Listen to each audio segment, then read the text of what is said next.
અમદાવાદની રાજસ્થાન હોસ્પિટલમાં લાગેલી આગને લઈને ઇન્ચાર્જ સીપી પ્રેમવીરસિંહે કહ્યું કે પોલીસ એફએસએલની મદદથી આગ લાગવાનું સાચું કારણ શોધી કાઢશે। રાજસ્થાન હોસ્પિટલમાં આજે વહેલી સવારે લગભગ 3:45 આજુબાજુ આગ લાગવાના કિસ્સા થયેલા અને તરત જ જે ફાયર બ્રિગેડની ટીમો અને પોલીસના અધિકારીઓ સ્થળ ઉપર આવી ગયા હતા।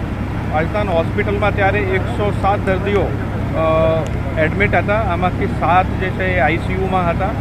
બધા દર્દીઓને અહીંયાથી સુરક્ષિત ખસેડી દીધા છે અને બીજા હોસ્પિટલોમાં આ તમામ દર્દીઓની સારવાર ચાલી રહી છે।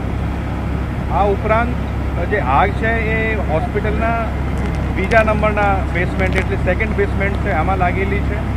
ત્યાં થોડું કાટમાલ અને અન્ય સામાન સાથે ગાડીઓ પણ ત્યાં છે। ફાયર બ્રિગેડની ટીમો સતત મહેનત કરી રહી છે અને આગ ઓળવાના પ્રયાસો ચાલુ છે। આટલી તકલીફ નહીં થાય તેના માટે અમે આજુબાજુના જે રહેણાંક વિસ્તારો છે એને અહીંયાથી સુરક્ષિત રીતે ખસેડી દીધા છે।